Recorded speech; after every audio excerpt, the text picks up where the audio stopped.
place there, ready to be stacked.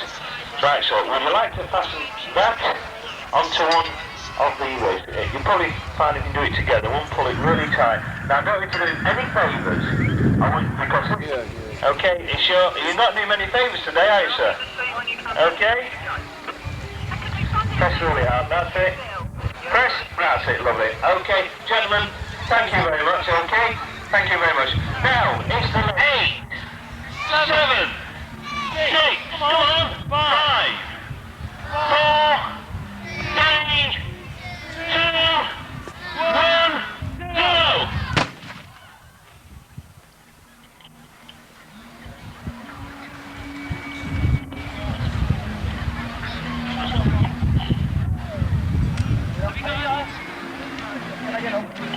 Don't worry lads, he's only dying, you'll be okay. You want a cup of tea on the way or anything? Come here, Pat, lads, just come and have a look here, if you can. That's the young lady that tried to kill him there. He's a bit, is he a bit concussed? Can you just go and check him for us?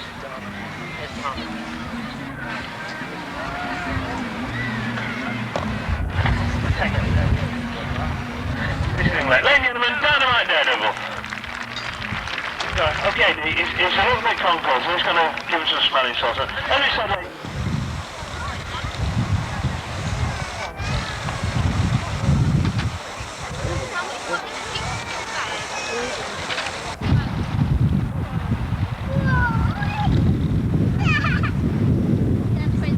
Quarter to 5. But indeed before that, of course.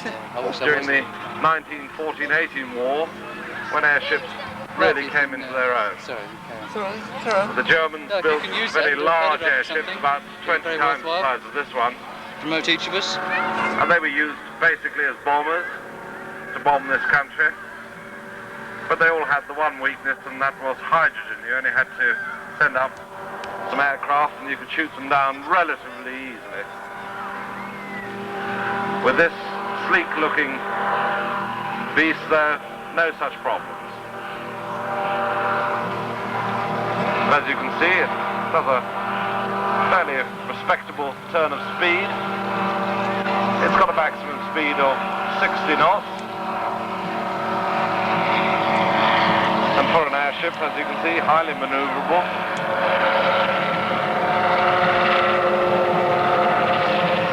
It has the one leg with the twin wheels on the bottom of it. This is so that on its mooring mast it can actually will be, and will be a lot cheaper to run.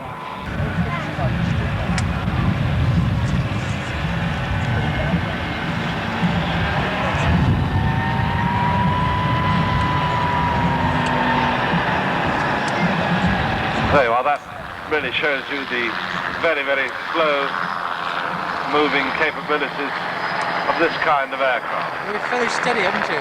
101s were originally built back in the 20s. The R101, you may remember, came to a rather nasty.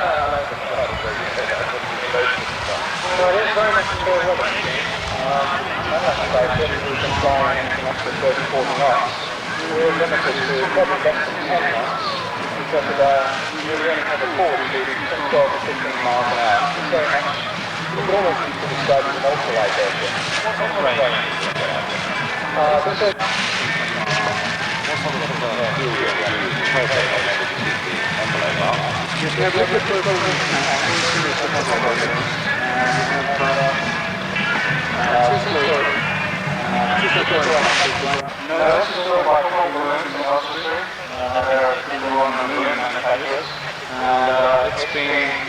It's been flying now for about 2 months. Haven't flown here yet? No. Thanks very much. Yes, well, it's something that looks very Put your end out, Alan. It'll take us about 15-20 minutes. We're going to have a race with Carly when he plays it. Okay, Steve, you're on ABC TV. Hello, man. When are you going up? What? When are you going up? I'm not allowed to. Nobody will take me up. She said she's got a match, she'll send me up now. He's appeared again, he gets everywhere, doesn't he? Oh, Down the wind, and it should settle down a little bit. Meanwhile, more hot air being pushed in. And as Ian said, of course, this is a hot air balloon with a difference because it is actually under pressure, and we've even got a rudder on the rear there. By pulling a string to the left or a string to the right, he's actually got a little bit of rudder. I don't know quite how effective it would be, but it's quite a large area, so presumably the faster he goes, the more effective it'll be. Well, there you can see the big Smirnoff sign on the side. There you see the airship actually floating with the wind.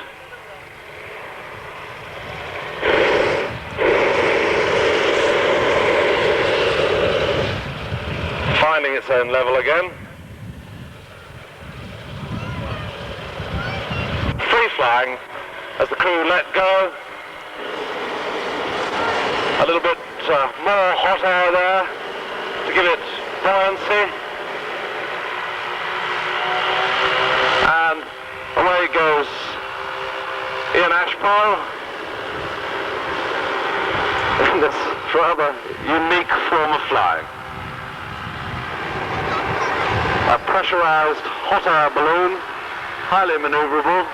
Well, not highly, not as highly as the big brother over there, but at least maneuverable, unlike the other hot air balloons, which, as I said before, you're really rather left to the devices of the wind. So there she goes. What a pretty sight. And he's waving, so give him a wave back, lovely. It really is those magnificent men in their flying machines, isn't it?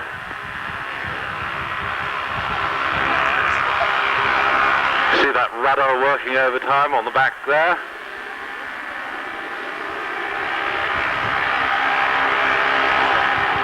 Pushing more hot air into it.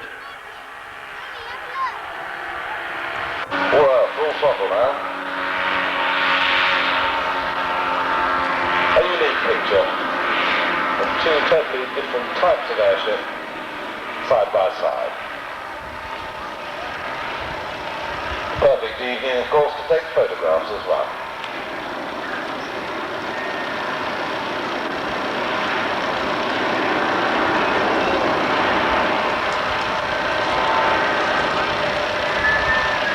Ian still gaining a bit of height there.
Takes some piloting to keep this measure of control. There we are, putting on a bit of power, pointing frantically to the gyro, because he really hasn't got much under one stroke over, and down it comes, and a rather heavy landing, but he did it, and a huge round of applause there, please, for Ian Ashpole, who has achieved a world's first bringing a hot air balloon literally landing virtually on the place that he's taken off. So well done, and a great whoop of joy. Space to actually come back into. So let's see if I can get it. Right, Ian. Well done. Thank you very much indeed, Brian. How was the handball? You've been busy with Skyship. They went bucking a little bit for such a light little airship like this, but it was can't fly with a Skyship 500. I couldn't resist it. I didn't expect such a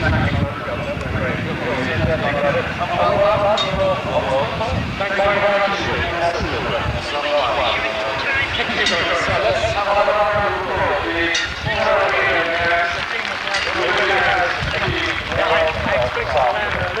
Go since 1968 with this is the first time ever. I must say, Jeff, I feel honoured to have been here, and also I really like being under a canopy with you. It's we've got to stop meeting like this. We haven't, we? But in all seriousness, Ian fly the Opera lampshade balloon. It's the shape of a normal light bulb, and he's been with so many companies who have balloons and activity, and he's been around a long time. He's always 28. He's been flying since he was 18. Only 28, but he's been flying since he was 18. He's one of the first to have a pilot back. And he's very experienced, but he's a great guy, as you see, and he, as you said before, a lot of people would not have attempted in the wind to put a balloon up, but he tried to got the balloon, it was successful, and he brought it straight down into the spot he's taken off for, so again... It's time to get out of here, Jeff. I think it is, and... let's have a go, shall we? Let's have a go, and all your listeners who watch both airships, we're going to have a privilege to see that. It's a pity they weren't actually down here to see it. We don't realise actually that's a big thing. Oh no, it's amazing. That's why I'm sort of overjoyed by it, because I've been involved in shows for a long time, and to see, see what's happening while I'm stood here and almost landing on our head as it actually has done is amazing. Must go and talk to him. Unlikely we're going to try and put it back at the same place. We're probably going to go cross country and land downwind somewhere.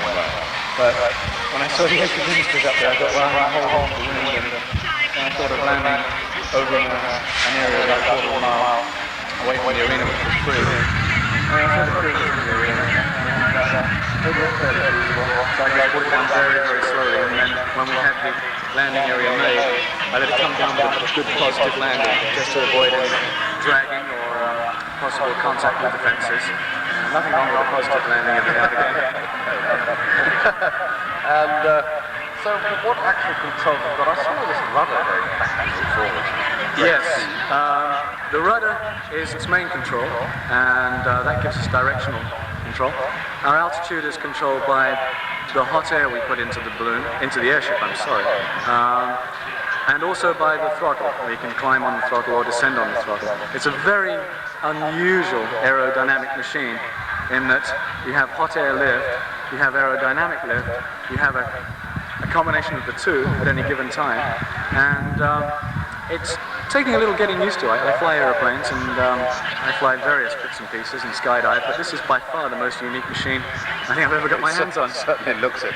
I noticed that the back propeller, the large propeller, is also keeping the pressure up as well. Absolutely. The rear engine there, that gives our drive, that gives our power through the air, but it also controls the rudder in that it pressurizes it. It gives it a great deal of stability. That's one of the secrets of this machine's superb handling, is that that pressurized rudder really is very positive, and you can put in very fine control inputs. And with the way the winds were going at the moment, being a chubby little airship rather than a nice elongated one, it's very susceptible to little gusts. So I find in winds like this, I'm wrestling it to the ground more than flying it to the ground. Well, you certainly wrestled it to the ground very well. Again, congratulations, and it was lovely to see such a beautiful machine fly. Thank you very much. Fine, thank you very much. Flying in formation, I just don't think you do see airship formation flying anywhere these days. I've never heard of it being done. I'm sure it hasn't been done in the old days, and to have a chance here at Great Leighs in Essex to fly with the big brother, so to speak, was fantastic. It was absolutely amazing. Where did you go? Well, we'll be flying the airship, the Smirnoff Cloud ship tomorrow at the Leicester show, I'm from Essex. I'm living in Billericay at the moment. Oh, you had one night in Billericay, didn't you? That's right, on my whirlwind tour around the country. I'm hoping later on, if I'm not still up in the air after that flight, to do a little bit more flying, maybe around the Billericay or Chelmsford area. You must be high in both senses of the word, mustn't you? I'm very high right now after that flight. I get very excited about flying, and that was a very, very exciting flight. Because nobody expected you to come back. They thought, goodbye Ian, you've gone. Yes, Back you came. I thought I was going to go away, but you have a very large arena here, and it was totally safe. Our main concern is always for safety. Yes. And everything was working perfectly. It's a very fine airship. And Will we see more of this sort of thing, Ian? Will they expand? I hope so, but it's difficult to tell. They're quite expensive machines. It's one step up from a hot air balloon. You're looking at around 8. Well, boy, I'm certainly excited about that. As far as I know, I think that's the first time there's ever been any formation airship flying in the country. And I know for a fact it's the first time that a hot air airship and a gas airship have flown in formation. That's definitely the truth. It was just very exciting. I'd never expected that Nick from Airship Industries he hovered up there and waited. We'd spoken earlier about flying, and it was a real treat that he stayed in over the arena here while I took my time getting inflated. And once I saw he was there, I just had to go up and join him. So we hovered alongside each other for a while, and he came in and gave me a buzz job, and I'm a lot slower than he is. Being a hot air airship, it's not as fast. But he was smashing. He came around and buzzed us, and the Smirnoff Cloud ship performed beautifully. And then we have a little bit of gusty winds, but the conditions were safe, totally safe, and I decided to land back in the arena, which is a first, I know, for this airship to take off and land back in an arena, particularly in these conditions. It's just fantastic. It was a very, very exciting flight. I'm very high.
Can everybody see? Yeah, I think everyone can see. Steady, right, you can see it's covering this door. Now to make sure that you cannot see from the side of his nose, the back goes on the top, and it's going to be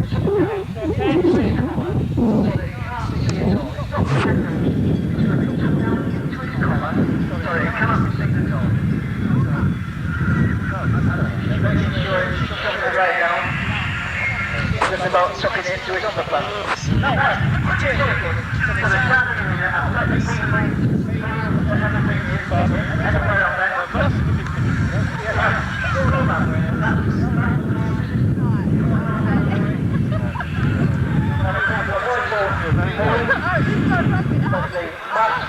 Is in position. sure that the mask is in position. When he crosses his eyes, just to make sure he can't. Just checking over there now. Anybody else there? Anybody else feel? Not trying to feel if he's not. See if he's inside. You did say mask, did you? Then we'll have Mr. Goldsmith back over to the car.